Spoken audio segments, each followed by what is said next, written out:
Hello friends, আমি মৌ তোমাদের জন্য নিয়ে এসেছি একটা নতুন ব্লগ। আমি অনেকদিন ধরেই ঠিকঠাক মতো ভিডিও দিচ্ছি না, তার কিছু কারণ আছে। এইটুকু বাচ্চাকে নিয়ে আমি পুরোটা সামলে উঠতে পারছি না, ভিডিও এডিট সব কিছু করতে একটু সমস্যা হচ্ছে আমার ক্ষেত্রেও। তাই যখন টাইম পাই একটু করে ভিডিও দিই। আর এটা আমরা যখন কলকাতায় এসেছি তখনকার ভিডিও ছিল, আমি কিছুদিনের ভিডিও একসঙ্গে যোগ করে ভিডিওটা দিচ্ছিলাম। আর আমরা কলকাতায় এসেছি প্রায় 1 মাস হতে গেল। দেখো দুষ্টুমিগুলোই আমি এই ভিডিওতে তুলে ধরেছি। দুষ্টু কীভাবে একা একা গামছা পরতে শিখেছে, দেখে সবাই গামছা পরে, তাই সে একটা টাওয়াল নিয়ে গামছার মতো করে পরার চেষ্টা করছিল। আর কি জানো তো, ভিডিও দিতে ইচ্ছে করেন তার আরেকটা কারণ আছে, কারণ একদমই ভিউজ হচ্ছে না। আগে যে পরিমাণ ভিউজ পেতাম এখন সে পরিমাণ ভিউজ হয় না, তাই আর ভিডিও করি না। তবে চেষ্টা করব 1 জানুয়ারি থেকে ভিডিও কন্টিনিউ করার। অনেক দিনই তো হয়ে গেছে, তাই আর এখন ভিডিওটা দিচ্ছি না। কিছুটা নিজেরও কাজ আছে, ওগুলোকে কমপ্লিট করতে হচ্ছে। এরপর একদিন দুষ্টুকে নিয়ে একটু ওর বাবার সাথে বেরিয়েছিলাম বাজারের দিকে।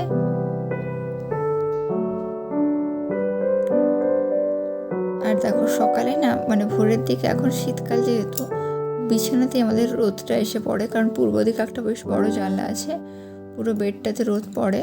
আর দুষ্টু তাই ওই জায়গাটায় বসে একটু খেলা করে। তবে যে টাইমে এই জানলাটায় রোদ আসে, দুষ্টু প্রত্যেকদিন ওই টাইমে ঘুম থেকে ওঠে না। কিছুদিন তো ঘুমিয়ে থাকে, তাও ওই জানলাটাতে রোদ আসে বলে এমনি দরজাটা খুলে রাখি। দুষ্টু একটা ফোন নিয়ে ফোন করার চেষ্টা করছে, আর ফোন করতে করতে না ফোনটাকে খাটের নিচে ফেলে দেবে। আর এখানে দুষ্টুর বাবা কিছু গাছ লাগিয়ে রেখেছে, আর দুষ্টুতে গাছ দেখলে গাছের পাতা ছিঁড়ে ফেলবে, নয়তো গাছের টপটাকে উল্টে ফেলবে। দেখেছো, বলতে বলতেই উল্টে দিয়েছে। আর তারপরে দুষ্টুর এই ব্যায়াম, এই ড্রেসটা দুষ্টুর গত বছরে, তো ওটা এখন দুষ্টুকে অনেকটাই ছোট হয়ে গেছে। সকালের দিকে আমি ওকে এইসবগুলো পরাই না, অ্যাকচুয়ালি খাওয়ানোর আগেটাই এই ড্রেসগুলো পরাই, কারণ খাওয়ানোর পরে তো দুষ্টুকে ড্রেসগুলো চেঞ্জ করিয়ে দিতে হয়, তাই এই ড্রেসগুলো পরিয়ে রাখি। আগেরবারে এই ড্রেসটাই ওকে বড় হয়ে যেত।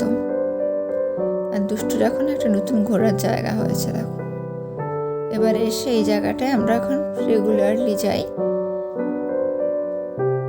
একটা পার্ক, পাশে পার্কটা আছে। আগে জানতাম কিন্তু কখনো যাওয়া হয়ে ওঠেনি, আর এখন প্রায় প্রত্যেক দিনই যাই।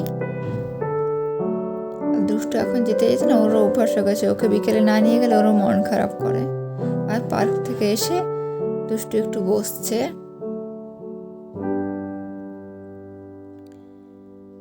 দুষ্টু এখন অনেক কথা বলার চেষ্টা করে, তবে কোনো কথাই সে স্পষ্ট বলতে পারে না। এই বাবা মামা এইসবগুলো বলতে পারে, কিন্তু কোনো কথা ওই ইশারাতে বুঝিয়ে দেয়, কিন্তু বলতে পারে না। ওর কাকুর রুমে গেছে একটু কার্টুন দেখবে বলে। ও যেহেতু একটু খেলাধুলো করে এসছে, ওর বিশ্রামের জন্য একটু কার্টুন দেখে।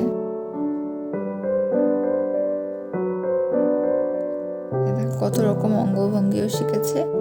আর সন্ধ্যের সময় সন্ধে দেওয়া হয়, ও সন্ধে দেওয়ার সময় একটা ধূপ নিয়ে গোটা ঘর ঘোরাতে থাকে।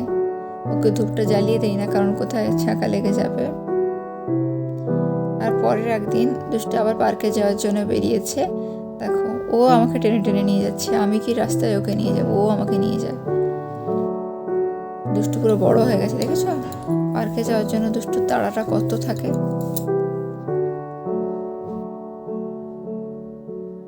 ওকে না এখন রাস্তা বলেও দিতে হয় না, ও একা একাই ঠিক চলে যায়।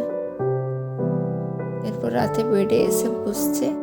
আর এখানে শীত পড়ে যেত না, একটু মশা কমেনি, তাই মশারিটাও টাঙিয়ে রেখেছি। আর এখানে পাশে একটা মেলা হচ্ছিল, তাই দুষ্টুকে কিছু খেলনা কিনে দিয়েছি। খেলনাগুলো নিয়ে দুষ্টুর বেশ মজা। দুষ্টুর অনেক খেলনাই এসছে। ওর বাবাকে একটা চশমা কিনে দিয়েছিল, ওটা ভেঙে ফেলেছে এখন।